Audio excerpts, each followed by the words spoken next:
I have news coming in from Sambhal. Remember that the Member of Parliament from Samajwadi Party from Sambhal, Ziaur Rahman Barq, had been in controversy over the violence that had broken out.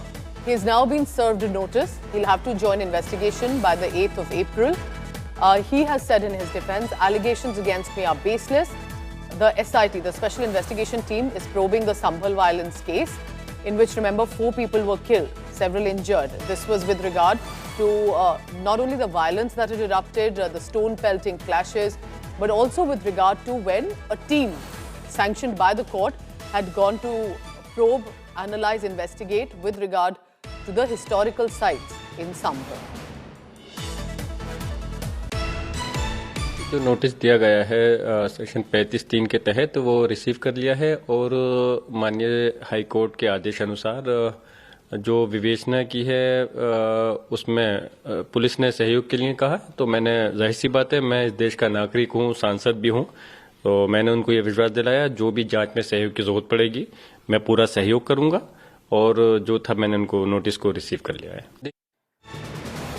India Today's Himanshu Mishra joining me for the latest on that. Himanshu, good morning. मुझे बताइए कि क्यों bark जो member of parliament है उनको join करने के लिए कहा गया है इन्वेस्टिगेशन के लिए, क्योंकि किस तरह से उन पे चार्जेस हैं। वो कहते हैं कि उन्होंने तो कुछ नहीं किया, कोई इन्वॉल्वमेंट नहीं है, पर क्यों एक सांसद का नाम आ रहा है इसमें?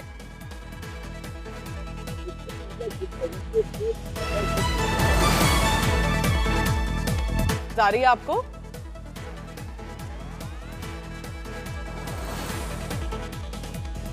Okay, Himanshu Mishra will be tracking all the latest on that. Himanshu, I just want to get in a word from you if you can hear me.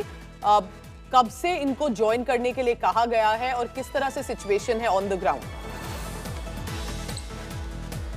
Okay, so we'll be going with Himanshu. Yeah, let's go ahead. कहा गया है 8 अप्रैल। Go ahead, Himanshu. 8 अप्रैल को join करने के लिए कहा गया है, जो नोटिस दिया गया है। और ये बात तभी से देखिए जब एफआईआर दर्ज हुई थी, जो कुछ भी 24 नवंबर को हुआ था, तो उसमें पुलिस ने जो एफआईआर दर्ज की थी उसी दिन सबसे पहले आज तक इंडिया टुडे ने वो एफआईआर का कंटेंट दिखाया था। उसमें क्लियर तरीके से लिखा था कि जियाउर रहमान बर्क का नाम है और उसी समय क्लियर हो गया था कि पुलिस इनसे इनका स्टेटमेंट जरूर दर्ज करेगी।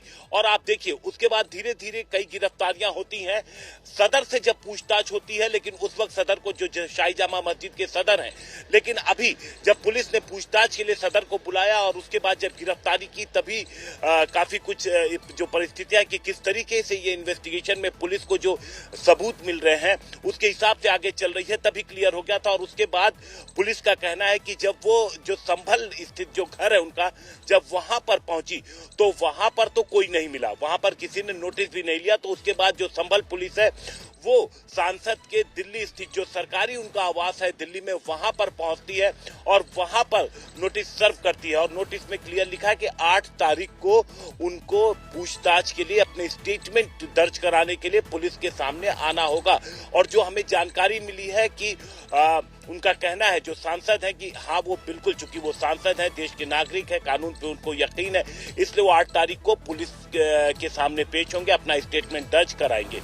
ये बात निकल करके सामने आई है। पूजा, keep tracking all the latest on that. Himanshu will be telling us what is the fate then of the Samajwadi Party MP Barq, who has said no involvement, but clearly the investigators believe he instigated the violence in some way, and that will have to be answered to the SIT. We'll be tracking that and more.